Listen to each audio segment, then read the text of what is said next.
What's up, guys? Welcome back. It's me, Sterling Wertanzel, with 8 Steps Forensics. We're doing dramatic interpretation. This is Module 5. So today we're going to be talking about a few really important things that we have to squeeze into this little video, but it's rhythm, emotions, and environment. These are kind of the three things that go into a really good DI. So first, I'll just kind of jump right into it. Taking moments and beats. This is kind of a really basic acting tip. When you're reading through a script, obviously you are not reading, you are acting, you are performing. That is what interpretation is. We are actors. And there is always a time where we would need to stop and think about things that we have said. Things that matter to us. Why did what I just say affect me so much? Or did it affect me? Did it not affect me at all? The different ways that we deliver lines portray different emotions and different relationships to what we have just said, and maybe they foreshadow something that happened in the past or something that will happen. Words mean so much more in performance than they do in reading, which is pretty funny actually, because when we take all these English classes, we always analyze everything that the author writes, but when we're performing them, there is so many different directions that we can go in. And taking those moments and taking beats, which is what makes rhythm really important in any interpretation event, taking those moments to really think about the things that we have said. Why does it matter? Why is this important to me? So, when you're scoring your script, this is something that you should be doing before, I would say when you are memorized, but not necessarily up and performing yet.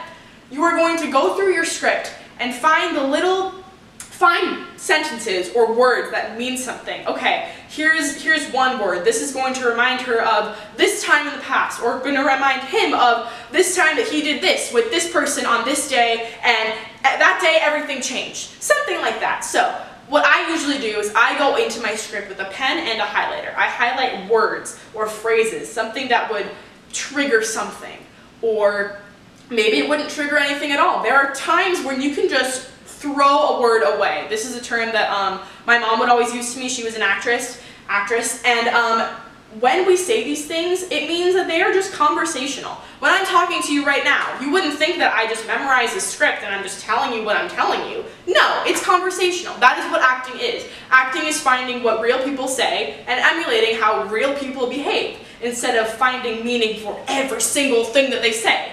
No, that is why we need to score our scripts, which I should have written down for you, but write that down. Score your scripts. And that is how we are going to basically memorize stage directions, if that makes sense. So moving on throughout stage directions is finding our environment, our surrounding. Where are we? What does this mean to us that we are here? Is there something calling us to tell this story here? Who is the audience? Who am I talking to? Yes, there's going to be an audience of roughly 6 other people, and you're going to feel like, okay, I'm in a classroom, I'm talking to these people, I don't really know who I am, I kind of forgot who my character was.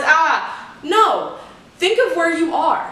I remember in my DI, I was in basically a jail cell. I was getting interviewed by my own lawyer.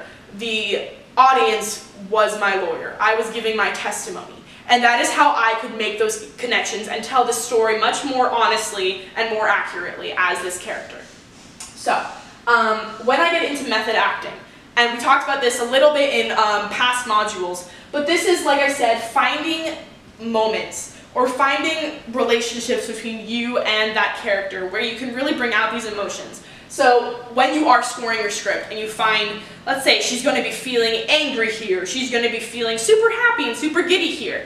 In order for you to organically find those emotions and bring them out when performing it, you want to think of moments that have made you really angry, or moments that made you really passionate and really wanted to just burst out in some kind of emotion, or something that made you really happy. That is how we portray the emotions of the character with ourselves.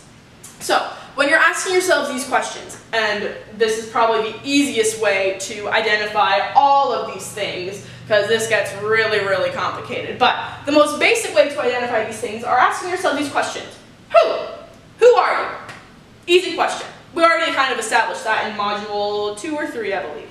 Second question, what? What happened? What is going on? What are you? What kind of person are you? Typical questions. Just ask yourself these questions, and you can kind of get creative with them too. Where? This is really important. Where? Your environment. Where are you? Who are you talking to? Which also goes under who.